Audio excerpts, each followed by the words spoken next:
How my wife Arlene and I met and our backgrounds are not particularly important for the story, nor are detailed physical descriptions.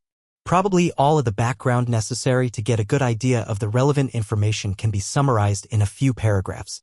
At the most relevant time of this story, I, Austin Weston, and my wife Arlene were both 33. We had been married 11 years and had 2 daughters, Justine, 8, and Sybil, 6.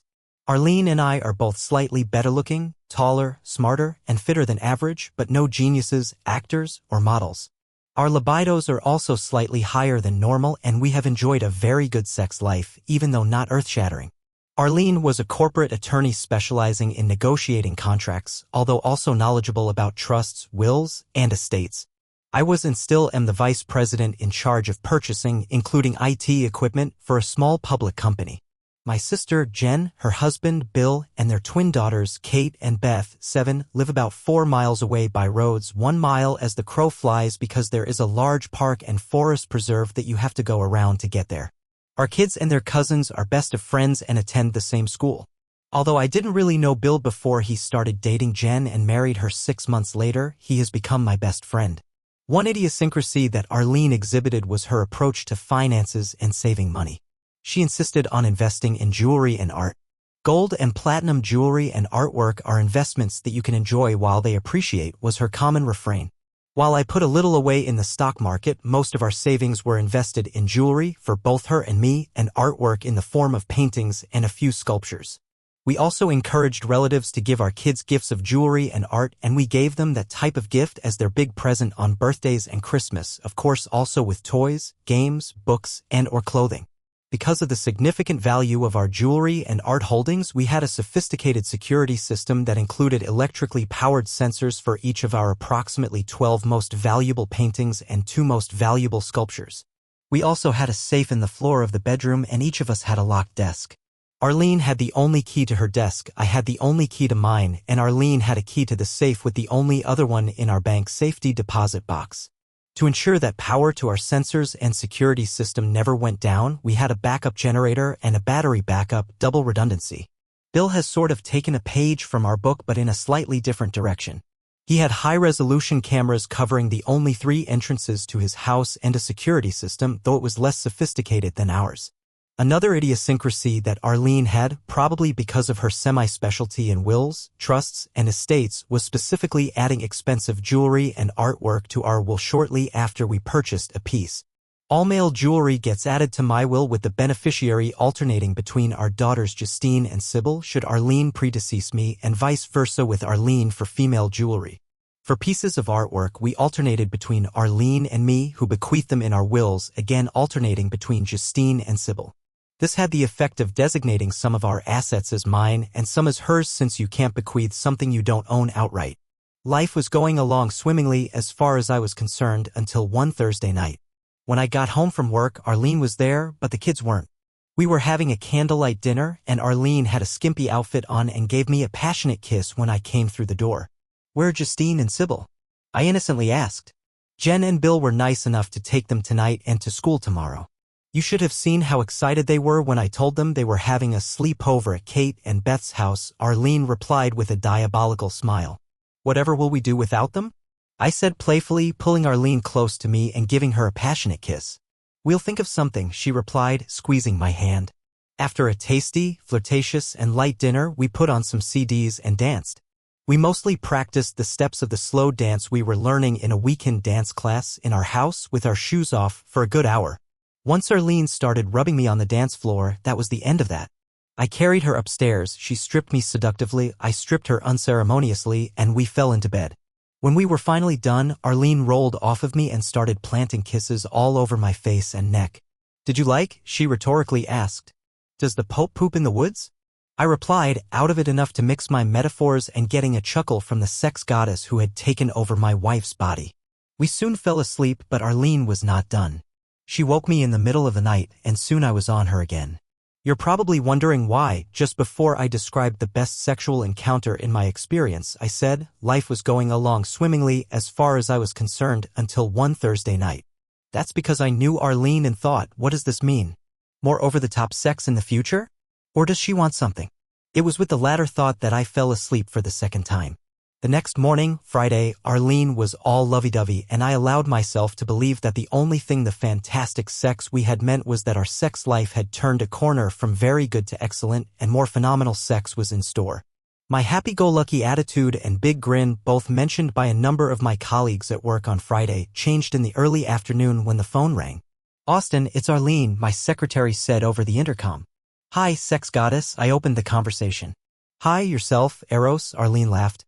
"Hey, I'm not Greek," I laughed back. "No, but you sure are the god of lust and sex," she giggled. We continued trading compliments, which devolved into small talk, then the purpose of her call. "Say, darling," came over the line from her beautiful lips, the preface of a disaster to come. "Some of the people from the office are going out for some food and drink tonight as part of a team-building exercise suggested by the morale consultant I told you about that our corporation recently hired. Are you okay with picking up the kids from daycare and getting dinner tonight? Aren't you even coming home?" I blurted out with pure disappointment in my voice. "Sure, I'll need to change, but I won't have time to pick them up and fix dinner. We're supposed to meet at the restaurant at 6:30. "Oh, please be a dear. I don't want to be the only one in our group not to go," she purred. Miffed, I asked, "Why such short notice?" "I think that was part of the exercise, sacrifice for the team. You know that I'd much rather be with you and the kids, but I feel I should do this," she continued, purring even more. What was I supposed to say at that point? After the best sex of my life, she knew damn well that I couldn't be a jerk and say no. I resigned myself to the inevitable. "Sure, honey. We will get to give you a kiss goodbye, won't we?" I asked sweetly. "As long as you don't try to drag me to bed, Eros," she giggled. "We said our goodbyes?" I sat stunned at my desk. She had never gone out with the guys from work before. As far as I knew, she didn't really like most of them, and I don't remember her ever inviting any of her coworkers to our house. Nor did I remember her ever telling me about a team-building consultant. This smelled like 3-day-old mackerel. My sunny disposition and grin disappeared. I picked the kids up, made them their favorite meal of macaroni and cheese, although I did make them eat a salad too, and we saw Arlene off. We couldn't really kiss her. "Don't mess up my makeup or wrinkle my dress," she tittered as she gave us all light pecks on the cheek. "That dress doesn't look like team-building garb," I mumbled to myself, "unless the exercise is to get screwed." When Arlene came home that night, I noticed the clock. 1:02 a.m. Hardly dinner and a few drinks. I pretended to be asleep to avoid a confrontation. She crawled into bed with, as far as I could tell and confirmed the next morning, some average negligee on and spooned me. There was no sex Saturday night, but I did get some conventional, for us, sex Sunday and Tuesday nights. I liked it less and less as the next 2 Thursday and Friday nights I got the same treatment. Well, it wasn't that I didn't like the fantastic sex Thursday night when it seemed that her aim was to screw me senseless in positions or manners. Rather, it was what it meant. More team building on Friday night. After the second Friday night outing, she got home at 1:22 a.m., the third 1:51 a.m.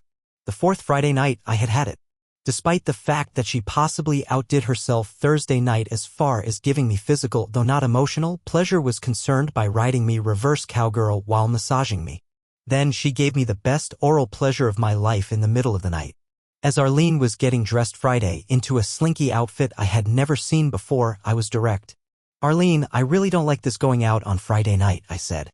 "Now, dear, I've already explained the necessity to you several times," she replied while smoothing her dress over her hips, looking intently into the mirror. "I'm sorry, but I can't believe that you get home at 11:30, the time you lied about the previous 3 times. From dinner and a few drinks? I'm very suspicious and it's killing me." "Now, Austin," she said sternly, "you have no right not to trust me. We've been married for 11 years, for goodness sake, and have 2 kids. What do you think that I'm doing, messing around?" "I don't know, but what I do know is that everything about this smells," I replied. The conversation got more tense as it went on. Finally, after she gave the kids an obligatory kiss on the cheek, I said as she walked out the door, "I'm asking you. No, I'm begging you. For the sake of our marriage, not to go." "Austin," she said exasperated, "I can't cancel now. I'd be the laughingstock of the company. We'll talk tomorrow and I'll allay all your fears, or even tonight if you wait up. So you think I'll just put up with this?" I asked in a surly voice. "Darling, you know if we break up that I'll get the kids, the house, and child support. You don't want to destroy your life over ungrounded suspicions, do you?" she asked with a belligerent look on her face. "You're the one destroying the marriage," I snapped. With an exasperated look, she said, "We'll talk tonight, even if I have to wake you up." "We can't talk tonight because I won't be here when you get back in the wee hours of the morning," I barked. "The kids and I are spending the night at Jen and Bill's." Have a nice life, I snapped as I closed the door. I didn't slam it, but it wasn't gentle either. Through the one-way mirror in our front door, I could see Arlene, with a perplexed look on her face, start to reach for the doorknob, but then she shrugged her shoulders and walked out to her car parked in the driveway. As soon as Arlene's car was out of sight, I yelled to the girls, "Let's go to Aunt Jen's house to stay tonight while Mommy is at her meeting." They were ready in about 2 minutes flat, and we got into my car, parked on the street. I had already arranged our sleepover with Jen and Bill, and they knew that something was up. Jen knew because of woman's intuition, and Bill because I had a very vague and basic discussion with him. He's a smart guy and could fill in the blanks quite well. After the girls were asleep, or at least quiet, I went out to my car to retrieve a bottle of pills and returned to the house. The car was parked where the front door security camera, which recorded time and date, would have an excellent view of it. Around 3:30 in the morning, my cell phone rang, waking me up. "Hello," I groggily replied, looking at the alarm clock next to my bed in the guest room. "Austin, where are you?" A frantic voice screamed into my ear. "Must be Arlene," I thought to myself. "I'm at Jen's house, like I told you. Why in the world are you calling me at 3:30? I responded in an irritated voice. "Austin, we've been robbed," Arlene cried. "All of our valuable art and jewelry has been stolen." Turning on my iPhone's recording app, I had her repeat it, then asked, "Why didn't you call me as soon as you found out?" "I did," she hysterically cried. "I just got in 15 minutes ago. The house is completely dark and I had to find my way around with a flashlight. What are you doing getting home from a team bonding experience at 3:15 in the morning? Exactly how are you bonding? You on top or him?" I snarled, trying to be as vindictive as possible. "Well, time just kinda got away from me. We can talk about that later. You've got to come home." Her emotional train was now completely off the rails. "Okay, I'll be there as soon as I can. Let me get dressed," I grumbled. I went to the bathroom, got dressed, went out to the car, and drove the 10 or 12 minutes it takes to get there. Arlene's makeup was smeared all over her face, having been dissolved by copious amounts of tears when she met me at the front door, flashlight in hand. She started to approach me with her arms open and say something, but I held her off with my outstretched arm and harshly cut her off. "Did you check the circuit breaker, team builder?" "No, I don't know where that is," she cried. "Get out of my way," I shouted, quickly moving past her while shining a flashlight of my own. As I passed her, I asked, "Did you call 911? "No," she sheepishly responded. "Well, what in the world are you waiting for?" I snapped. I saw her getting her cell phone out of her purse as I blasted past her. I went to the basement and found the main circuit breaker in the off position. I also found the backup generator switch off and the battery backup disconnected. The phone line, to which the security system was connected to the outside world, was unplugged. I turned the switches on and reconnected the battery and phone line. Everything was working perfectly because alarms indicating the theft of multiple pieces of art were ringing. I turned the security system off by punching in the code at the console by the front door. I answered the phone call from the security company, gave the password, and told them that it was a false alarm. I started reviewing everything on the first and second floors as Arlene dissolved into a puddle of tears on the couch in the living room. "Greet the cops at the door when they get here and get your head out of your bum," I yelled at her with a real edge to my voice. Sure enough, not only was all of Arlene's and my jewelry and art taken except for one really heavy granite sculpture, but so were the kids' valuable possessions. Even the secure safe in the floor of the master bedroom was open and empty. When the cops arrived, I gave them my statement first while a female police officer was trying to get Arlene to calm down. I told one male officer about my wife's call to me, what she told me over the phone, and what was missing. I produced a list from my study of all our valuables. Meanwhile, 2 other male cops were sweeping the house in case someone was still there. I hadn't even thought of that. Finally, Arlene calmed down enough to give her statement to the female cop. While she was doing that, I pulled the cop I had been talking with aside and whispered, "I really think you should check out my wife for this theft. She's the only one with the key to the safe that was open, except one in our safety deposit box, which I'm sure you can confirm is still there. And she and I have been having marital problems. I wouldn't be surprised if you found something incriminating on her computer or in her locked desk." The cop looked at me funny but wrote it down. "What kind of problems?" he asked. "I believe that she's been seeing some other guy the last 4 Friday nights. I get a private detective's report tomorrow. When I told her our marriage was in trouble if she went out tonight, she did it anyway. I think that she wants to ditch me and doesn't want to split our wealth when she takes off," I said as earnestly as possible. "She would really do that? With 2 kids?" he asked. "She'd assume that she could take the kids with her," I replied. She almost admitted it last night. I have it recorded on my iPhone, I groaned. You say that you're getting the PI report tomorrow. Sunday? He asked. No, sorry. I keep thinking of this as Friday because I'm not normally awakened at 3:30 a.m. I get the report around noon. Today? Saturday. I replied. Can you bring me a copy at the station when you get it? He asked. I certainly will. I'll probably be by about 1 o'clock, 1:30, I replied. Great. Asked for Officer Smithson. I'll bring a robbery detective up to speed. After the cops left, I went back to Jen's house without even talking to Arlene. I didn't even bother to answer her as she called out, "Where are you going?" as I went out the door. After a nice breakfast at Jen's house where I brought her and Bill up to speed, I brought the kids home. I told them that a bunch of our stuff was temporarily missing, but I was sure that we'd get it back. They were sad and crying when they went to their rooms and found some of their favorite stuff missing. Arlene, still looking like hell, and I did our best to comfort the kids. I have some errands to run, I told them, but we'll be back by about 2 o'clock or 2:30 at the latest. Want to go to the park then? I asked, smiling as widely as possible. That turned their tears to smiles. I got hugs from them, and as I was getting ready to leave, Arlene came up to me and asked, "Where are you going?" With a cold stare, I said, "Probably to get proof of your infidelity," then quickly exited without looking back. The photos of Arlene and her sex buddy, Jack Traylor was his name, from her second and third Friday nights out were exactly what I had imagined, although the exact location surprised me a little. The PI said he might have trouble getting photos usable as evidence of them in the act if they only did it indoors. They were foolish enough to do it on the deck of and in his swimming pool, easily seen from many vantage points where they could not expect privacy. Also in his report was the fact that they arrived at Traylor's house after dinner on Friday night, and they apparently left in Arlene's car a little before 11 p.m. The PI didn't follow them, but they did get back around 2:15 a.m., then she left alone about 3 a.m. I went to Kinko's, made 3 copies of everything except the DVD, then went to see Officer Smithson. I got there and he immediately introduced me to Detective June Grayson, a robbery detective who was as good-looking as the women cops on TV, one that I didn't think existed in real life. She was not only attractive but smart. After reviewing my evidence without me prompting her, Grayson said, "Looks like your wife and this Traylor guy were out at the time of your burglary.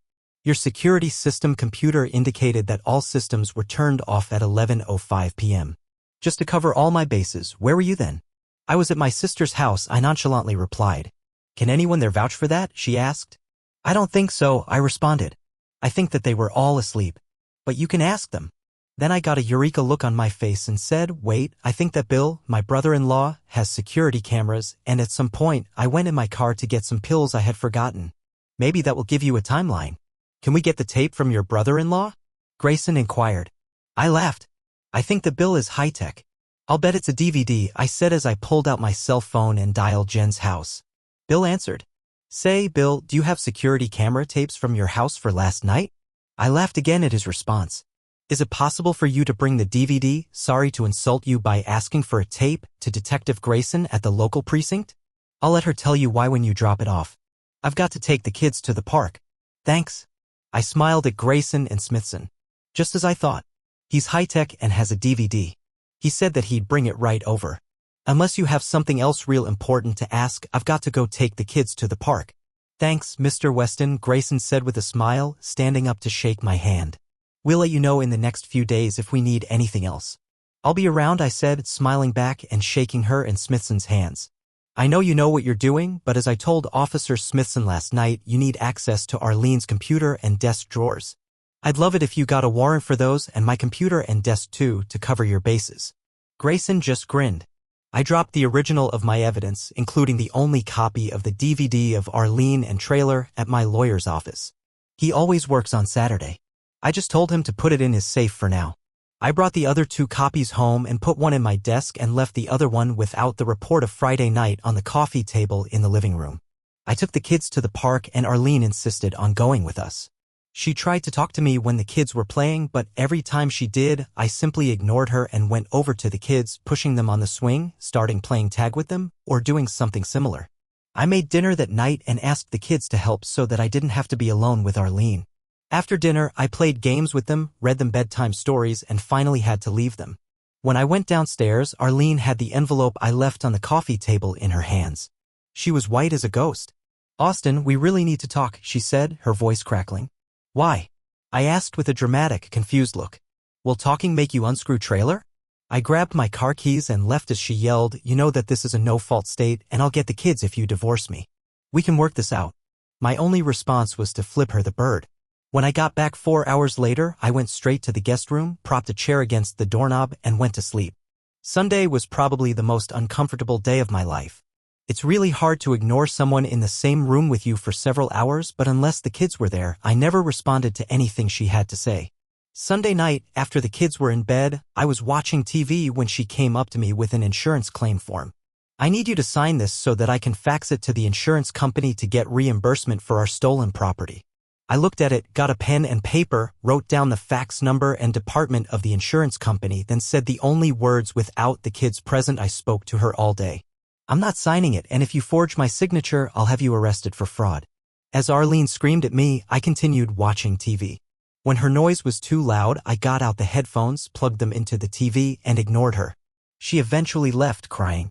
I saw her go to the fax machine and send out the claim form. After she went to bed, I wrote a letter and faxed it to the same address she sent the form to. My letter read, while at the present time I do not have any definitive proof, I suspect that my wife is responsible for the burglary and loss that she reported to you in a claim form earlier tonight. I am not making any claim until the police investigation is complete. And if anyone submits a document with my signature before then, you can be sure that it is a forgery. Call me on my cell phone, XXXXXXXX, if you have questions. Monday night at dinner, Detective Grayson and 4 other cops showed up with a warrant. I had the kids go outside on our deck to finish their meal, telling them the police just want to get your stuff back. They were happy with that, especially since I told them that they could have a soft drink on the deck, something we almost never allowed them to have. When they found Arlene's desk drawers locked, Grayson asked, "Who has a key for this?" "I have the only one," Arlene nervously replied. "I need you to open it," Grayson ordered. "Why?" Arlene asked. "Because the warrant says we can look in it and I don't want to ruin your furniture." Arlene went to her purse, got her keys, and unlocked the drawers. The procedure was repeated for my desk. Arlene was frantic when they took her computer while I was calm when they took mine. She was hysterical when she saw them pull an envelope from a storage rental facility from her desk. "What is that?" she screamed. "I've never seen that before." "I thought that you have the only key," Grayson deadpanned. "I do. Someone must have picked the lock. Easy to determine. We'll take the drawer with the lock cylinder with us and have our techs evaluate it," Grayson nonchalantly replied. Obviously, that was not the response Arlene wanted, but that was what was going to happen. When the cops left, Arlene was frantic. "Why are they doing that? What does the warrant say?" she agonized. I handed her the warrant and said maybe they think that the theft was an inside job. She looked shocked as I turned and went out on the deck with the kids. Tuesday was a really bad day for Arlene. Her only highlight was driving the kids to school. About 11 a.m., she was served at work with divorce papers citing adultery. At 2 p.m., Detective Grayson and 2 other cops arrived to arrest her for theft and escorted her out of her office in cuffs. Tuesday morning, Detective Grayson had called me to come to a storage facility about 10 minutes from our house to identify our stolen property. It took me about 30 seconds to identify it as ours. Then I went through it all and found that, except for my Rolex watch and a set of gold cufflinks, everything was there. Detective Grayson called me after the arrest to let me know what happened so that I wouldn't be left wondering and so that I could pick up the kids. Arlene appeared before a magistrate late that afternoon and was granted $50,000 bail. She called me. "Austin, I'm calling you from jail." "Please don't hang up," Arlene begged. "I didn't know that adultery was illegal." "Why are you in jail, Arlene?" I sarcastically asked, already knowing the answer. "They think that I robbed our house." "It's ridiculous," she cried. "I don't think it's ridiculous." "Didn't you do it because you were planning on leaving me?" I gleefully asked. No, that's absurd. We can talk about it later. Can you come down to bail me out? If we both agree to use the house as collateral, I can be free in an hour." "Please, Austin. Why don't you call your lover trailer?" "I'm sure that he can help," I snapped just before I hung up as she started screaming no. My attorney filed for an emergency protective order on Wednesday morning while Arlene was still in jail. Either she didn't call trailer or he wouldn't help. I didn't care which it was. My attorney asked the court for the order of protection, saying that Arlene was charged with stealing my property and that of the children, so she shouldn't be allowed in the house. The judge wouldn't hear the case until Arlene got out on bail. Apparently, she got her parents to post it and on Thursday was freed with instructions to go straight to the family law court for a hearing on the order of protection. Arlene's attorney argued that she should have the presumption of innocence on the theft charges and had never physically harmed any family member or even threatened it. My attorney argued that the two most expensive items of my jewelry were missing and she could be presumed to steal other things. The judge's ruling sort of split the difference. We do have to recognize the presumption of innocence. However, Mr. Weston still has a right to feel that his property is secure. Therefore, Mrs. Weston may return to the marital home while the divorce proceedings progress. However, she may not return until Saturday. In the meantime, Mr. Weston can have any room of the house locked with a new lock that Mrs. Weston does not have a key to, and she is prohibited from ever entering that room. Notify the court of the room by Monday. Anything else? I prodded my attorney for another stipulation. Your Honor, my client would like to be sure that Mr. Traylor, the individual with whom Mrs. Weston is having an affair, be precluded from entering the Weston home or having any contact with the Weston children until the divorce proceedings are final. I won't bring him there or with the children, Arlene yelled, jumping up from her chair, perplexing her attorney and the judge. Mrs. Weston has agreed that she won't, so that should satisfy you, Mr. Weston, the judge said. I wanted to yell, I can't believe anything that lying woman says, but fortunately restrained myself.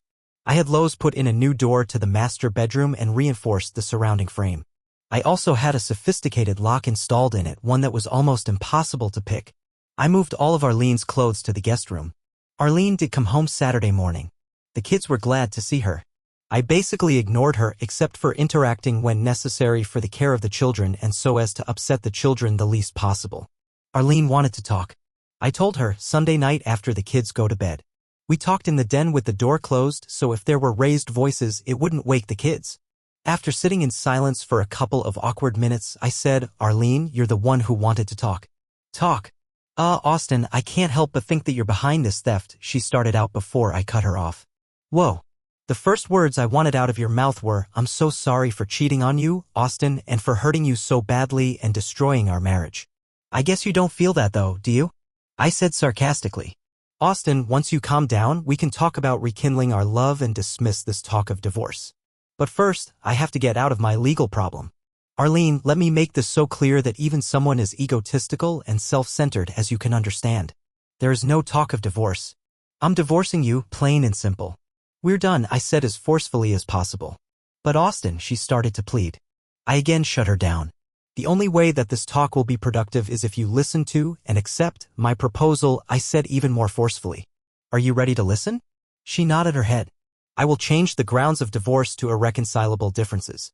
I will get sole custody of the children, but you will have unlimited visitation, alternate major holidays, and 2 weeks in the summer as long as you do not expose them to any other man unless you are married to him.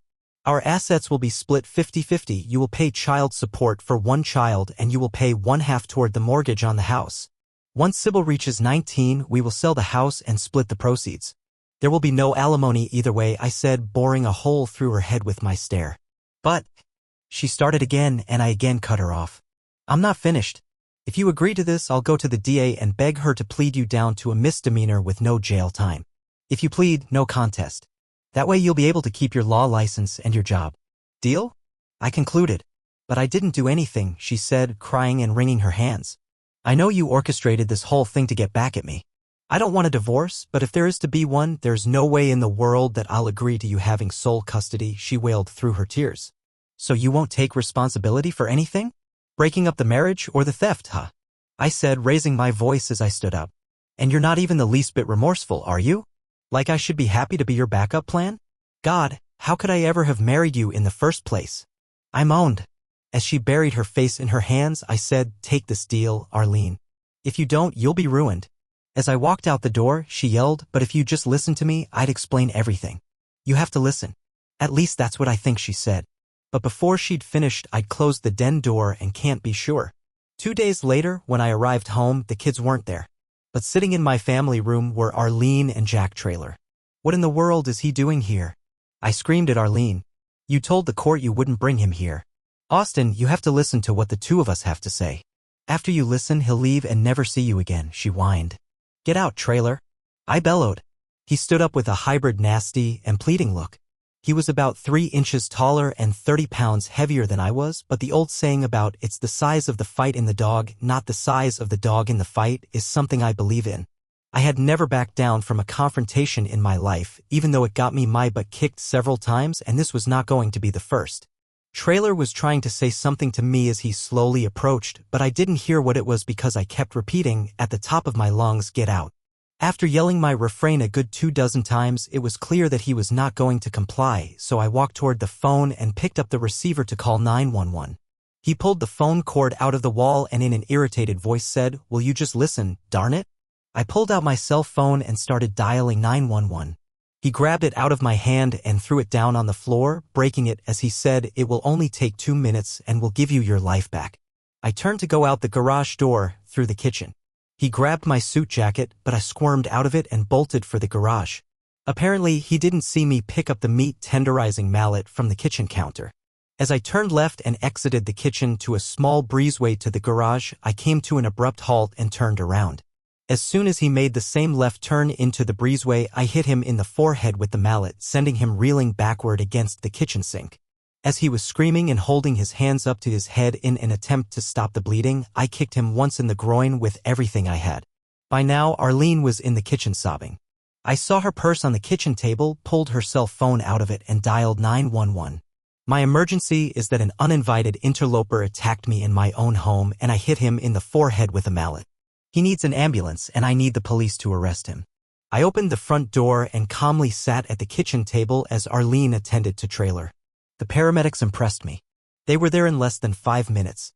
The police were only a minute behind them. Trailer was taken away restrained in an ambulance. The police believed my story. I asked them to take my broken cell phone with them to check it for fingerprints to confirm my story and the phone line if they needed it. Also, my suit jacket had been ripped in the process and I asked them to take that for evidence, too. All that Arlene could tell the police, something she repeated over and over through her tears, was, "We just wanted to talk to him." The next day, my attorney was in court again. The judge was furious and ordered Arlene to vacate the house within 2 days and to pay for changing the locks. Visitation with her kids would have to wait until after the divorce proceedings were concluded. The judge continued the divorce until the criminal case against Arlene was finalized. I talked Detective Grayson into getting a search warrant for Trailer's car and house and Arlene's car. In Trailer's car, they found my gold cufflinks, and in Arlene's trunk, they found a present with Jack and a heart on a tag. Inside the present was my Rolex watch. Trailer was arrested for theft, too, in view of the cufflinks and because when fingerprint results from my house came back, the only fingerprints on the basement window with which the thief gained access to my house were his. Arlene didn't follow my advice and accept my proposal but fought the criminal case. Apparently, she believed, rightly so as it turned out, that the only way that she could get custody of the kids was to win the criminal trial. The prosecution had a great case. A woman with a gaudy emerald ring and blonde hair, both just like Arlene's, rented the storage facility where the stolen property was found shortly after Arlene's first team-building exercise. Only Arlene's prints were found on the lock at the storage facility. That, along with the evidence earlier discussed, made a nice prima facie case for the prosecution. Arlene and Trailer took the stand in their defense. Arlene admitted to 4 sexual encounters with Trailer but maintained that she never left his house until 3 a.m. the last Friday, so the PI's testimony was fabricated. She maintained that I must have stolen the stuff and set her up. She couldn't explain how I could do that since she admitted that she didn't think that I had a key to the safe or her desk drawer and her keys were always in her possession. She explained the storage facility rental as a case of mistaken identity.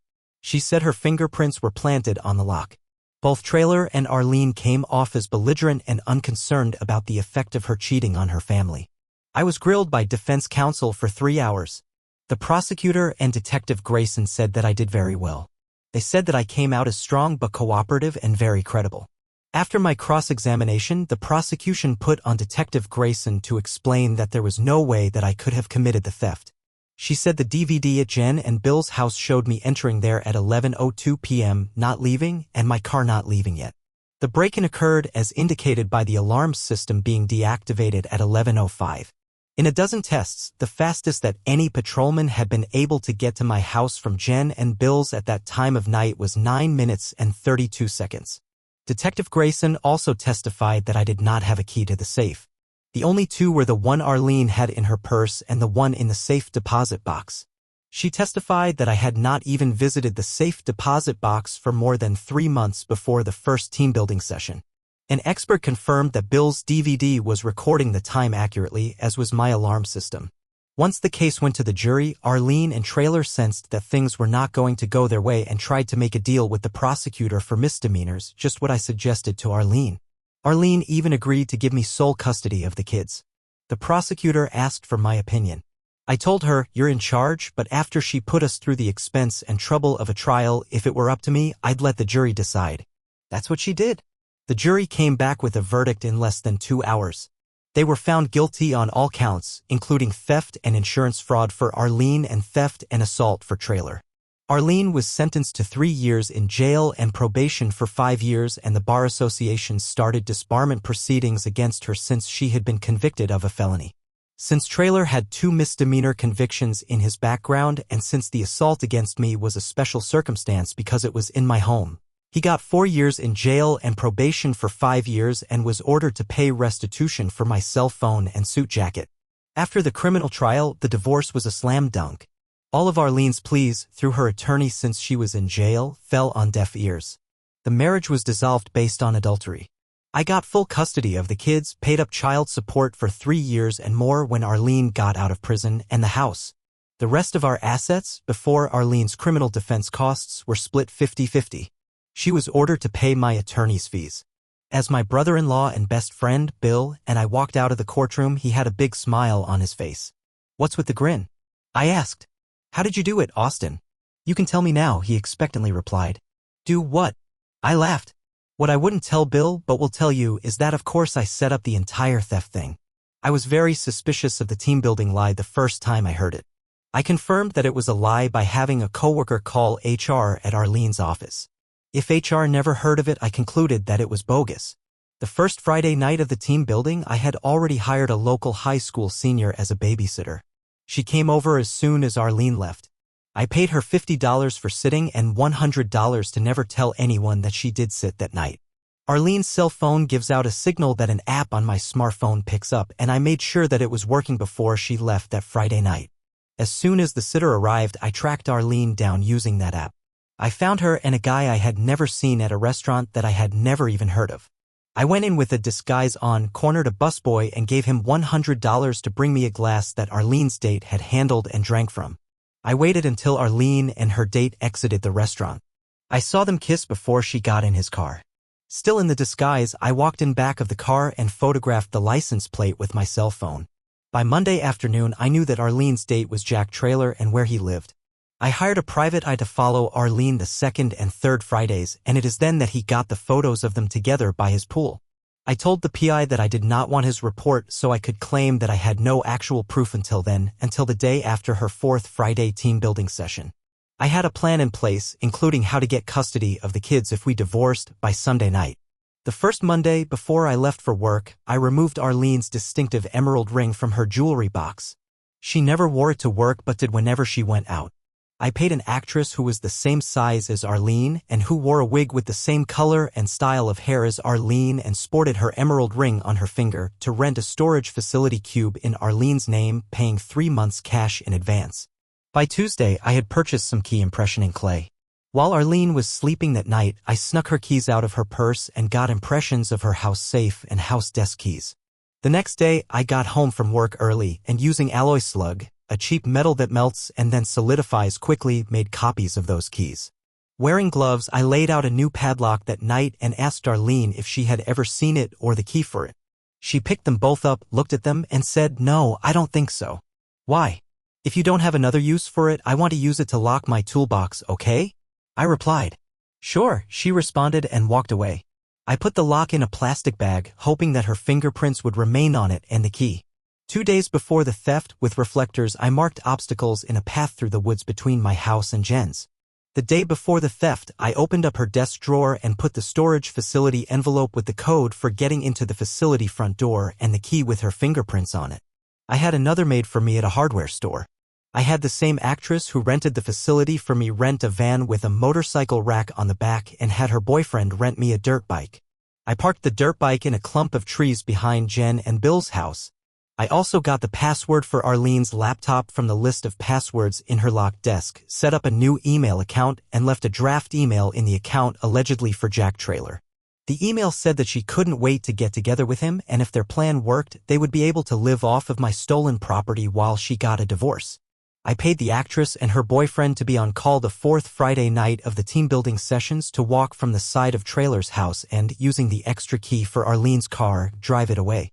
Before doing that, I had the boyfriend ready to open up Trailer's car using a car lockout tool and drop my gold cufflinks between the passenger side door and seat.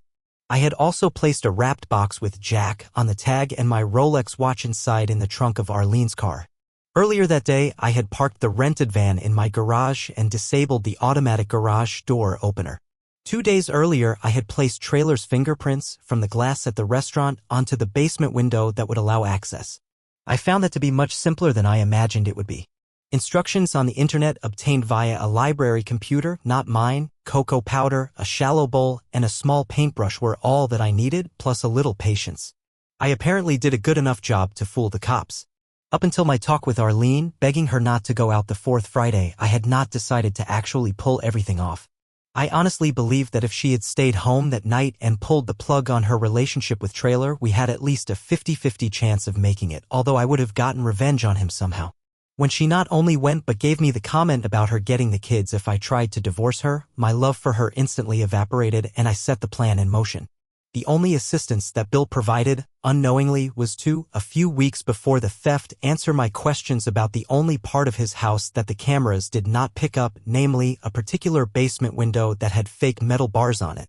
I had already received a communication from the actress that she and her boyfriend had left Trailer's house before 11 p.m. Trailer had left several windows in his car open since it was a hot night, so her boyfriend did not even have to break into the car to leave the cufflinks. By the time that I had returned to Bill's house from my car at 11:02, I had already opened the hidden basement window. I quickly exited, ran to the dirt bike, cut through the woods at over 40 miles per hour, knowing that the reflectors would warn me of obstacles, and got to the basement window of my house that I had earlier disabled the alarm for and planted Trailer's fingerprints on. Using gloves for everything, I first pulled out the phone line, then detached the battery, then turned off the backup generator, then turned off the main power switch. I used the key I had made from Arlene's to open the safe. Since I knew where everything was and the van was in the garage, despite working in the dark, I cleaned everything out in less than an hour. I drove to the storage facility, loaded everything into the rented cube there, and put the lock with Arlene's fingerprints on it on the latch. That took only a little more than an hour. I returned the van to the rental place, left it in the lot, and put the keys in the drop box. I caught a cab and had it drop me off a block from my house. I rode the dirt bike back to Bill's house, picking up reflectors as I went. I hid the dirt bike in the clump of trees and climbed back into his house through the same window I had exited and reattached the fake metal bars. Having Trailer come to my house and do what he did was an unexpected bonus. I never did find out what motivated Arlene to have the affair with Trailer nor anything else about it. I guess if I had ever listened to her or him when they were anxious to talk with me, I would have found out. However, once she spurned me when I gave her the last clear chance, I didn't really care. I got my revenge, now they can live with it.